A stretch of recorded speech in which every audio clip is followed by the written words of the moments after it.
Hi everyone, welcome back to my channel. My name is Britt Powell Pixel, but you can call me Britt, and today we are doing a character design.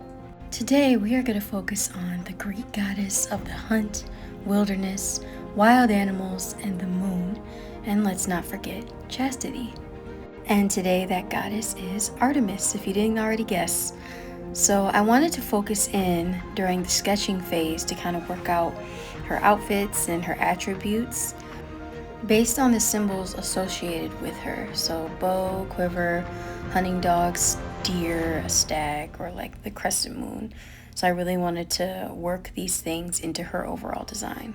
Thinking about this, I wanted her headdress to be in the shape of a crescent moon, and I wanted it to have antlers to call back to the deer symbolism, since she's a very wild and free kind of goddess. You can see here that I also wanted to incorporate the crescent moon into like a tattoo, a glowing tattoo similar to Apollo's, since they're twins. From there, I worked out her footwear. I really wanted it to be light and almost just like a covering for the middle portion of her foot, but not really even be like a shoe. For the hand, I decided to go with a half glove for the hand that she uses to pull her bow. From there, going into her hairstyle, I really wanted it to be braids kind of pulled back in out of the way of her face, but I also really liked the idea of her hair mimicking ram horns. So kind of still calling back to that, the animals that she kind of rules over and protects. And finally here, this is just where I'm locking in her overall design and just drawing everything together to see how everything looks. I decided to add more tattoos along her face as well, and then give her earrings. This is me trying to figure out how I want her headdress to go, but this is where I lock everything in. So you guys can see here all my sketching. From there we go into her card. And this is me trying to work out the pose that I want. I really wanted a pose that was an action pose, but still showed off her, character design. So I was working through a couple different iterations and ideas of how I wanted that to look. Once I was happy with the pose, I locked in the details, going through it and making sure that I kept things flowy as I started sketching things out. I really wanted to make sure that she felt like she was in motion in this sketch, so I really wanted to keep my strokes very loose. From there, I made some minor adjustments, locking in just main details. Once I was happy with everything, I started doing all my line work. Going into the line work, I really wanted it to be a bit more hand-drawn in its feel, so I didn't do like a normal straight pen when it came to my line work. You can see that there are a lot of overlapping areas and it's not ultra clean. I tend to like this look a lot more than every line being very thin and clean, just because it's a little easier, and I just feel like it adds a lot of depth to your line work as you go through it. So here I'm working out her hair as well as working on the crescent moon headdress that she wears. And I really wanted to just focus on conveying that detail without being too rigid in how my line work looked. Because I know for me, that was something that when I first started drawing, I was so obsessed with having the cleanest lines that by the time I was done drawing it, everything looked stiff. You ever have a sketch? So I'm sure a lot of people can relate to this. You have a beautiful sketch and it looks awesome and just detailed and flowy and dynamic, and then you start putting the line work on top of it and you're like, why does this look like stiff as a board? So one thing I just realized is that you really don't need super thin, clean lines. Really, if you just focus on your line width, have thinner lines for areas that are further away and have thicker lines for areas that have a lot of things touching or areas closer to you, you can convey a lot more depth that way. So from here, I already laid out all my flat colors. When it came to just color picking, I wanted them to be very cool tones, really thinking of like moonlight and very like naturey muted tones, So that's kind of where I wanted to go with that. And then her tattoos, as you can see, are similar to Apollo's, but they feature a lot of the crescent moon motifs.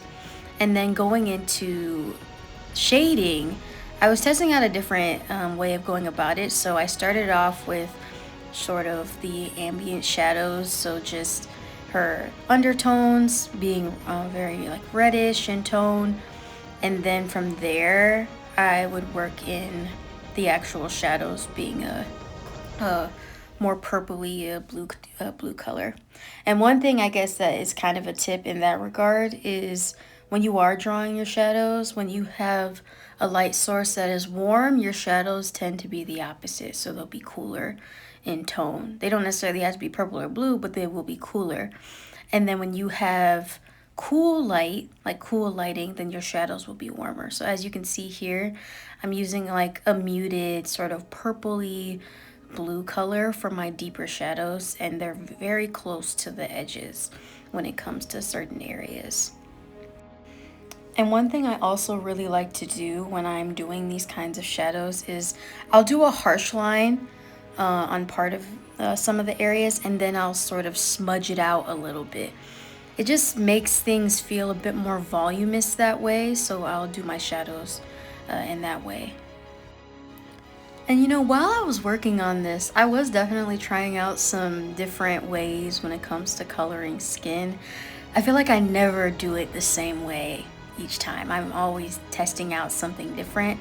So like I changed up my brush from a regular pen to be something more of like a marker feel, so it has some grit to it for doing her shadows. And these shadows are also done with a very muted purple color. Going back into the actual drawing, one thing I did want to mention that I really like is highlights. I don't know what everybody else's favorite part is when it comes to like drawing, but I just love the highlights. I feel like it just really brings a piece to life. And so I love adding all the nice lighting and the bounce lighting and harsh shadows. It just makes things pop. And that's kind of what I'm doing here. So you can see I'm defining the gold pieces of her armor, just adding some lighting there, and then I'm just adding some textures. So one thing I've also been experimenting more with is doing like sketchy textures, whether it's for lighting or whether it's for different fabrics. So I started using that a bit more in my work as well. So here I'm adding the light from above. I'm going with like a warm, sort of almost like sunlit lighting, and I'm just adding it to the edges. And so, yeah, it really helps her kind of bring her to the front of the drawing as well. If anyone is curious how I'm doing this effect, it's just a very pale, light orangey color that I have on overlay. And then I'm doing that on top of the drawing to kind of create the lighting look. Yeah, so now I'm just kind of just adding the final details here, and I'll do some smudging to kind of make the light scatter a little bit. And yeah, I'd really encourage you guys when doing any kind of coloring to like just experiment with layers and even different kinds of lighting. I've done lighting where it's like really green or blue, and it makes such a cool looking drawing too. So just like really experiment. I always experiment. Every time I color something, it's almost never the same process. Because some days I'm feeling like, you know what, I want to take my time. And I want to just fill it in like a coloring book, and I'll draw that way. And so that'll change up how I actually approach a piece versus it being cell shading. Like this is probably a mix between cell shading and like a bit of like painterly, like if I was using a Copic marker like back in the day. So here I'm just adding her arrow, and I wanted her arrows to kind of be like light, like metaphysical, and that she can just like create it on her own. But here is the final piece. I hope you guys enjoyed the video. This was so fun to do.